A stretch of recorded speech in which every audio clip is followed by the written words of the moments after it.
90살까지 사는 사람에게는 공통점이 있습니다. 바로 이 5가지 숫자를 지키고 있다는 것입니다. 여러분, 제가 오늘 정말 간곡하게 부탁드립니다. 병원에서 건강검진 받으시고 수치 다 정상이라고 나왔다고 해서 안심하지 마십시오. 사실 병원 검사에는 나오지 않지만 여러분이 90살까지 무사히 살 수 있느냐 없느냐를 결정하는 훨씬 더 중요한 신호들이 있습니다. 얼마 전에 77세 박상철 어르신께서 제 진료실에 오셨습니다. 표정이 굉장히 불안해 보이셨어요. 왜 그러시냐고 여쭈어 봤더니 이렇게 말씀하시더라고요. 집에서 계단 내려오다가 휘청거렸다는 겁니다. 순간 온몸에 식은땀이 났다고 하세요. 혈압, 혈당, 콜레스테롤 수치 다 확인했어요. 결과는 정상이었습니다. 그런데 박 어르신은 계속 불안하신 겁니다. 뭔가 내 몸이 예전 같지 않은데 병원에서는 이상 없다고만 하니까 더 답답하셨던 거죠. 제가 박상철 어르신께 여쭤봤습니다. 요즘 문손잡이 돌릴 때 힘이 드십니까? 바지 입으실 때 한 발로 서 있기가 어렵습니까? 횡단보도 건널 때 초록불이 깜빡거리면 불안하십니까? 박 어르신이 고개를 끄덕이셨습니다. 다 해당된다고요? 그제야 저는 알 수 있었습니다. 이분의 문제는 혈액검사로는 절대 나오지 않는다는 것을요. 여러분, 최근 의학계에서는 정말 놀라운 연구 결과들이 쏟아지고 있습니다. 악력이 5kg만 떨어져도 모든 원인에 의한 사망 위험이 16%씩 증가한다는 연구가 나왔습니다.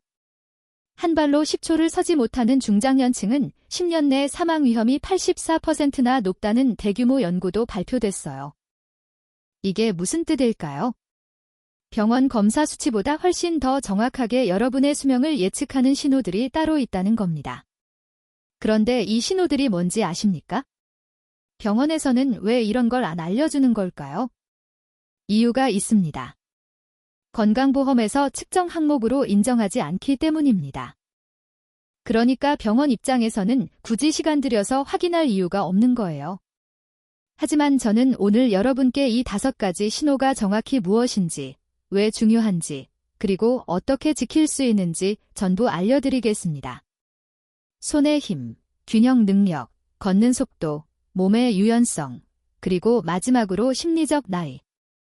이 5가지입니다. 이 5가지만 제대로 지키시면 90살은 기본입니다. 100살도 충분히 가능합니다. 지금부터 제 말씀 끝까지 집중해서 들어주십시오. 오늘 영상이 도움이 되실 것 같다면 지금 바로 좋아요 버튼 한번 눌러주시고요. 댓글에 확인 2글자만 남겨주세요. 여러분의 작은 참여 하나하나가 제가 더 좋은 건강 정보를 만드는데 큰 힘이 됩니다. 자, 이제 본론으로 들어가겠습니다. 제가 지금부터 말씀드리는 이 5가지 숫자, 이게 바로 여러분이 90살을 무사히 넘길 수 있느냐 없느냐를 결정합니다. 박상철 어르신도 이 이야기를 듣고 나서 완전히 달라지셨습니다. 그 이야기는 조금 있다가 다시 말씀드리고요. 지금 당장 확인하셔야 할 첫 번째 신호부터 알려드리겠습니다. 첫 번째, 손의 힘입니다. 악력이라고 부릅니다. 지금 당장 확인하십시오. 남성 어르신이시라면 28kg 이상, 여성 어르신이시라면 28kg 이상 나와야 합니다. 이건 한국 70세 이상 평균 기준입니다. 이게 왜 중요하냐? 악력은 단순히 손아귀 힘을 재는 게 아닙니다. 여러분의 심장과 폐가 얼마나 건강한지를 보여주는 거울입니다. 영국 글래스고 대학교에서 300만 명 이상을 추적 조사한 대규모 연구가 있습니다. 결과가 충격적이에요. 악력이 5kg 떨어질 때마다 모든 원인에 의한 사망 위험이 16%씩 증가했습니다. 5kg입니다. 겨우 5kg 차이가 생사를 가르는 겁니다. 왜 그럴까요? 악력을 재는 순간 여러분은 손만 쓰는 게 아닙니다. 팔뚝 근육, 어깨 근육, 등 근육, 심지어 복부 근육까지 전부 동원됩니다. 그러니까 악력이 떨어진다는 건 전신의 근육량이 줄어들고 있다는 신호예요. 근육이 줄면 뭐가 문제일까요? 당뇨병에 걸립니다. 심혈관 질환이 옵니다. 낙상 위험이 급증합니다. 악력기가 없으시다고요? 괜찮습니다. 500ml 생수병 하나 꺼내십시오. 한 손으로 30초 이상 들고 계실 수 있으면 일단 합격입니다. 두 번째 균형 능력입니다. 한 발로 서는 시간입니다. 지금 당장 확인하십시오. 한 발로 10초 이상 서 계실 수 있어야 합니다. 10초입니다. 길지 않아요. 그런데 이게 안 되시는 분들이 생각보다 정말 많습니다. 브라질에서 51세에서 75세 사이 성인 1702명을 7년 동안 추적한 연구가 있습니다. 한 발로 10초를 서지 못한 사람들은 10년 내 사망 위험이 84%나 높았습니다. 거의 2배 가까이 차이가 난다는 겁니다. 왜 그럴까요? 균형을 잡는다는 건 단순히 다리 힘만의 문제가 아닙니다. 여러분의 눈, 귀 속의 전정기관, 몸의 감각신경, 그리고 손해가 전부 협력해야 가능한 겁니다. 이 중에 하나라도 문제가 생기면 균형이 무너집니다. 균형이 무너지면 뭐가 제일 무섭습니까? 낙상입니다. 국내에서 낙상으로 사망하는 사람 10명 중 6명이 고령층입니다. 특히 75세 이상에서는 대퇴골 골절이 1위예요. 넘어져서 뼈가 부러지면 그 다음부터는 돌이킬 수 없습니다. 그런데 여러분 더 무서운 사실이 있습니다. 일본 교토대학 연구에서 한 발로 20초를 못 서는 사람들을 MRI로 뇌를 촬영했더니 34.5%에서 뇌경색이 2곳 이상 발견됐습니다. 균형 능력이 떨어진다는 건 단순히 넘어질 위험만 있는 게 아니라 뇌 기능에도 이미 문제가 생기고 있다는 신호일 수 있다는 겁니다. 세 번째, 걷는 속도입니다. 보행 속도라고 부릅니다. 지금 당장 확인하십시오. 10m를 12.5초 안에 걸으실 수 있어야 합니다. 이게 초당 0.8m입니다. 의학계에서는 보행 속도를 6번째 생체 징후라고 부릅니다. 혈압, 맥박, 천, 호흡, 통증에 이어 6번째로 중요한 건강 지표라는 겁니다. 영국 에스턴 대학교와 쿠바 연구팀이 60세 이상 노인을 대상으로 조사했습니다. 보행 속도가 초당 0.8m 미만인 사람의 86%가 뇌파 검사에서 이상 소견을 보였습니다. 더 충격적인 건 초당 0.6m 미만으로 떨어지면 요양원 입원과 사망 위험이 급격하게 치솟는다는 겁니다. 왜 걷는 속도가 이렇게 중요할까요? 걸을 때 여러분은 하체 근육만 쓰는 게 아닙니다. 심장이 혈액을 펌프질해야 하고 폐가 산소를 공급해야 하고 뇌가 균형과 방향을 조절해야 합니다. 그러니까 걷는 속도가 느려진다는 건 근력, 심폐기능, 인지 기능이 전부 떨어지고 있다는 종합신호예요. 박상철 어르신도 횡단보도 건널 때 초록불이 깜빡거리면 불안하셨다고 했잖아요. 그게 바로 보행 속도가 떨어진 신호였던 겁니다. 자, 여기까지 3가지 말씀드렸습니다. 악력 28kg 이상, 한 발로 10초 이상, 보행속도 초당 0.8m 이상. 이 3가지만 제대로 지켜도 여러분의 장수 확률은 엄청나게 올라갑니다. 그런데 아직 2가지가 더 남았어요. 나머지 2가지는 더욱 놀랍습니다. 혹시 오늘 영상이 도움이 되고 계신가요? 그렇다면 지금 바로 이 영상을 여러분의 가족, 친구, 지인들에게 공유해 주십시오. 한 사람이라도 더 이 정보를 알게 되면 그분의 건강 수명이 달라질 수 있습니다. 자, 이 2가지는 앞에서 말씀드린 3가지보다 더 중요할 수도 있습니다. 왜냐하면 대부분의 어르신들이 전혀 신경 쓰지 않는 부분이거든요. 그런데 이게 안 되면 앞에 3가지를 아무리 잘 지켜도 소용이 없습니다. 4번째, 몸의 유연성입니다. 특히 하체 유연성입니다. 지금 당장 확인하십시오. 의자에 앉으셔서 다리를 쭉 펴십시오. 그 상태에서 허리를 숙여서 손이 발끝에 닿아야 합니다. 혹은 더 간단하게 발톱을 스스로 깎으실 수 있어야 합니다. 이게 안 되신다고요? 그럼 지금 당장 주목하셔야 합니다. 여러분, 유연성이 왜 중요한지 아십니까? 근육이 유연하면 혈관도 유연합니다. 반대로 근육이 딱딱하게 굳으면 혈관도 딱딱하게 굳습니다. 이게 바로 동맥경화입니다. 동맥경화증은 혈관 중간층의 퇴행성 변화가 일어나서 섬유화가 진행되고 혈관의 탄성이 줄어드는 노화 현상이에요. 이렇게 되면 수축기 고혈압이 오고 심장 근육이 두꺼워지는 심장 비대까지 생깁니다. 최근 연구에서 밝혀진 놀라운 사실이 있습니다. 스트레칭을 규칙적으로 하는 사람은 혈관 뇌피세포가 자극을 받아서 산화질소 분비가 증가한다는 겁니다. 산화질소는 혈관을 부드럽게 만들어주는 천연물질이에요. 그러니까 스트레칭은 단순히 몸을 부드럽게 만드는 게 아니라 여러분의 혈관을 젊게 유지하는 가장 쉬운 방법입니다. 앉아서 발끝에 손이 안 닿으신다고요? 발톱 깎기가 힘드시다고요? 그건 이미 여러분의 혈관이 노화하고 있다는 신호입니다. 방치하면 고혈압, 뇌졸중, 심근경색으로 이어집니다. 그런데 다행히도 유연성은 지금 당장 시작해도 2주 안에 눈에 띄게 좋아집니다. 5번째, 심리적 나이입니다. 내가 나를 몇 살로 느끼는가입니다. 이게 제일 중요합니다. 지금 당장 확인하십시오. 거울을 보십시오. 그리고 이렇게 말해보십시오. 나는 아직 젊다. 이 세 마디가 안 나오신다고요? 거울 볼 때마다 늙었다는 한숨만 나온다고요? 그럼 정말 위험합니다. 영국 유니버시티 칼리지 런던에서 충격적인 연구 결과를 발표했습니다. 자신이 실제 나이보다 늙었다고 믿는 사람은 젊다고 느끼는 사람보다 사망 확률이 41% 높았습니다.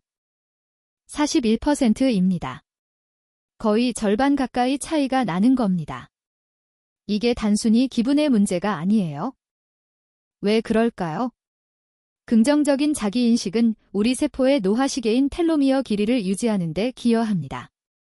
텔로미어는 염색체 끝에 있는 보호구조인데요. 세포가 분열할 때마다 조금씩 짧아집니다. 이게 다 닳아 없어지면 세포가 죽습니다. 그런데 긍정적으로 생각하는 사람은 텔로미어가 천천히 짧아진다는 연구 결과가 계속 나오고 있어요. 또한 면역 시스템도 활성화됩니다. 그러니까 마음가짐 하나가 여러분의 세포 수준에서 노화 속도를 바꿀 수 있다는 겁니다. 박상철 어르신이 제 이야기를 듣고 뭐라고 하셨는지 아십니까? 고개를 푹 숙이시더니 이렇게 말씀하시더라고요. 선생님, 제가 악력도 한 번 재본 적이 없었습니다. 한 발로 서는 연습도 해본 적이 없어요. 스트레칭은 젊은 사람들이나 하는 거라고 생각했습니다. 그리고 매일 아침 거울 볼 때마다 늙었다고, 이제 다 끝났다고 한숨만 쉬었습니다. 그게 제 잘못이었네요. 박 어르신 전혀 늦지 않았습니다. 지금부터 시작하시면 됩니다. 악력은 잼 병뚜껑 열기부터 시작하세요. 균형은 의자 잡고 한 발 들기부터 시작하세요. 보행 속도는 횡단보도에서 빠르게 걷기부터 시작하세요. 유연성은 의자에 앉아서 발끝 만지기부터 시작하세요. 그리고 가장 중요한 것, 내일 아침부터 거울 보고 이렇게 외치십시오. 나는 아직 젊다. 여러분, 지금까지 5가지 다 말씀드렸습니다. 악력, 균형, 보행 속도, 유연성, 심리적 나이, 이 5가지가 여러분의 장수를 결정합니다. 그런데 아는 것과 실천하는 건 완전히 다른 문제죠. 그래서 다음에는 박상철 어르신이 실제로 어떻게 하루를 보내는지 구체적인 실천 방법을 알려드리겠습니다. 오늘 영상이 정말 유익하셨다면 지금 바로 구독 버튼을 눌러주시고요. 옆에 있는 알림 설정 버튼까지 꼭 눌러주세요. 그래야 제가 올리는 건강 정보를 놓치지 않고 받아보실 수 있습니다. 여러분의 구독 하나가 제게는 정말 큰 힘이 됩니다. 자, 이제 가장 중요한 부분입니다. 실천입니다. 아무리 좋은 정보를 알아도 실천하지 않으면 아무 소용이 없습니다. 그래서 제가 박상철 어르신께 하루 루틴을 짜드렸어요. 정말 간단합니다. 특별한 도구도 필요 없고 돈 들 일도 없고 시간도 하루에 딱 20분이면 충분합니다. 지금부터 박 어르신이 어떻게 하루를 보내는지 말씀드리겠습니다. 아침 기상 직후입니다. 박상철 어르신은 눈을 뜨자마자 화장실로 갑니다. 세수를 하고 거울을 봅니다. 그리고 크게 3번에 칩니다. 나는 아직 젊다. 나는 아직 젊다. 나는 아직 젊다. 처음에는 어색했대요. 혼자 거울 보고 말하는 게 이상했다고 하세요. 그런데 일주일 지나니까 자연스럽게 나오더래요. 한 달 지나니까 정말로 몸이 가벼워지는 느낌이 들었대요. 거울 앞에서 외치고 나면 바로 옷을 갈아입습니다. 이때 중요한 게 있습니다. 바지를 입을 때 벽을 짚지 않습니다. 한 발로 서서 바지를 입는 겁니다. 처음에는 휘청거려서 벽을 짚으려고 했대요. 그런데 참았답니다. 넘어질 것 같으면 천천히 발을 내려놓고 다시 시도했어요. 2주 지나니까 벽 없이도 바지를 입을 수 있게 됐답니다. 이게 바로 균형 훈련입니다. 오전 산책 시간입니다. 박 어르신은 아침 식사 후에 30분 정도 동네를 산책합니다. 산책하실 때 특별히 신경 쓰는 게 있어요. 횡단보도입니다. 초록불이 켜지면 평소보다 조금 빠르게 걷는 겁니다. 초록불이 깜빡거릴 때 여유 있게 건너가야 한다는 목표를 세우셨어요. 처음에는 힘들었대요. 숨이 차고 다리가 후들거렸답니다. 그런데 매일 하다 보니까 점점 속도가 붙더래요. 지금은 초록불 깜빡일 때 여유롭게 건너가신답니다. 이게 바로 보행속도 훈련입니다. 점심 식사 후입니다. 박상철 어르신은 점심 식사 후에 설거지를 하십니다. 설거지 하실 때도 훈련이 숨어 있어요. 수건을 꽉 짜는 겁니다. 있는 힘껏 짜세요. 10초 동안 꽉 잡고 계시다가 놓으세요. 양손으로 각각 3번씩 하세요. 또 하나 냉장고에서 젠병을 꺼내십시오. 뚜껑을 직접 여세요. 가족한테 부탁하지 마시고 직접 여세요. 처음에는 안 열렸대요. 그런데 매일 시도하다 보니까 어느 순간부터 돌아가더래요. 이게 바로 악력 훈련입니다. 저녁 취침 전입니다.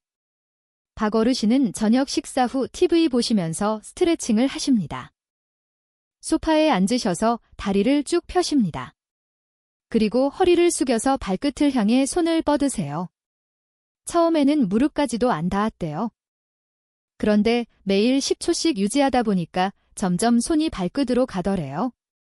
한 달 지나니까 발끝을 잡을 수 있게 됐답니다. 이게 바로 유연성 훈련입니다. 자 보셨죠? 특별한 게 하나도 없습니다. 거울 보고 외치기, 한 발로 바지 입기, 횡단보도 빠르게 걷기, 수건 짜기, 병뚜껑 열기, 발끝 만지기. 이게 전부입니다. 하루에 20분이면 충분합니다. 그런데 이 간단한 걸 매일 하느냐 안 하느냐가 90살과 70살을 가릅니다. 자, 이제 여러분이 궁금해하실 만한 질문들에 답변 드리겠습니다. 첫 번째 질문입니다. 이미 한 발로 10초를 못 썼는데 늦은 거 아닌가요? 아닙니다. 전혀 늦지 않았습니다. 지금부터 시작하시면 됩니다. 의자 등받이를 잡고 시작하세요. 한 발을 살짝 들어 올리는 것부터 시작하세요. 1초, 2초, 3초 이렇게 점차 늘려가세요. 2주면 5초까지 가실 수 있습니다. 한 달이면 10초 충분히 가능합니다. 제가 진료실에서 직접 확인한 겁니다. 두 번째 질문입니다. 악력기가 없으면 어떻게 측정하나요? 악력기가 없어도 됩니다. 500ml 생수병 하나 준비하세요. 물을 가득 채우세요. 한 손으로 들어 올려서 30초 이상 들고 계실 수 있으면 일단 합격입니다. 만약 30초가 안 되신다면 물을 조금 덜어내세요. 그리고 매일 조금씩 물의 양을 늘려가세요. 한 달 후에는 가득 찬 물병을 1분 이상 들고 계실 수 있게 됩니다. 세 번째 질문입니다. 유연성 운동 관절이 아픈데도 해야 하나요? 통증이 있다면 절대 무리하지 마십시오. 따뜻한 물에 발을 10분 정도 담그세요. 근육이 풀립니다. 그 상태에서 천천히 시작하세요. 아픈 데까지만 숙이세요. 매일 1cm씩만 더 가면 됩니다. 한 달이면 10cm입니다. 3개월이면 30cm입니다. 천천히 가도 괜찮습니다. 중요한 건 멈추지 않는 겁니다. 여러분, 박상철 어르신이 이 루틴을 시작한 지 3개월이 지났습니다. 지금 박 어르신은 어떻게 지내고 계실까요? 손자, 손녀를 번쩍 안아 올리십니다. 계단 오르내리실 때 휘청거리지 않으십니다. 횡단보도 초록불 깜빡여도 여유롭게 건너가십니다. 그리고 매일 아침 거울 보고 외치십니다. 나는 아직 젊다. 여러분도 할 수 있습니다. 오늘부터 시작하십시오. 댓글에 실천 2글자만 남겨주세요. 그리고 이 댓글란에서 서로 격려하고 응원해주세요. 혼자 하면 어렵지만 함께하면 쉽습니다. 여러분의 댓글 하나하나가 누군가에게는 큰 힘이 됩니다. 3개월이 지났습니다. 박상철 어르신이 다시 제 진료실에 오셨어요. 문을 여는 순간 저는 깜짝 놀랐습니다. 표정부터 달라지셨어요. 예전에는 불안하고 초조해 보이셨는데 이날은 환하게 웃으면서 들어오셨습니다. 앉으시는 모습도 달랐어요. 의자 팔걸이를 잡지 않으시더라고요. 그냥 쓱 앉으셨습니다. 박 어르신이 말씀하셨습니다. 선생님, 지난주에 손자 돌잔치가 있었어요. 손자를 안아 올렸는데 무겁지가 않더라고요. 예전 같았으면 허리가 아파서 못 안았을 텐데 말입니다. 그리고 며느리가 그러더래요. 아버님, 요즘 걸음걸이가 정말 좋아지셨다고요? 박 어르신 말씀이 지금 이 순간에도 매일 아침 거울 앞에서 힘차게 외친답니다. 나는 아직 젊다고요? 여러분, 이게 기적일까요? 아닙니다. 박상철 어르신이 특별해서 그런 걸까요? 그것도 아닙니다. 그냥 매일 실천하셨을 뿐입니다. 거울 보고 외치기, 한 발로 서기, 빠르게 걷기, 수건 짜기, 발끝 만지기, 이 간단한 걸 하루도 빠짐없이 3개월 동안 하셨을 뿐입니다. 자, 오늘 말씀드린 내용 정리하겠습니다. 딱 3가지만 기억하십시오. 첫째, 악력, 균형, 보행속도, 유연성, 심리적 나이. 이 5가지가 여러분의 장수를 결정합니다. 병원 검사 수치가 아닙니다. 이 5가지 신호입니다. 둘째, 나이는 숫자일 뿐입니다. 진짜 건강은 지금 이 5가지 지표로 판단됩니다. 75세든 80세든 85세든 상관없습니다. 이 5가지만 지키시면 됩니다. 셋째, 오늘부터 당장 실천하십시오. 내일부터가 아닙니다. 오늘부터입니다. 지금 당장 일어나서 한 발로 서 보십시오. 90살은 기본입니다. 여러분, 건강하게 오래 사는 것은 특별한 사람만의 특권이 아닙니다. 유전자가 좋아야만 가능한 것도 아닙니다. 오늘 제가 말씀드린 이 5가지만 지켜도 여러분은 손자, 손녀의 결혼식까지 충분히 보실 수 있습니다. 증손자 얼굴까지 보실 수 있습니다. 그게 제 바람입니다. 박상철 어르신이 마지막으로 하신 말씀이 있습니다. 선생님, 이제 저는 90살이 목표가 아니라 100살이 목표입니다. 여러분도 그렇게 되시길 바랍니다. 오늘 영상 여기까지입니다. 건강하십시오.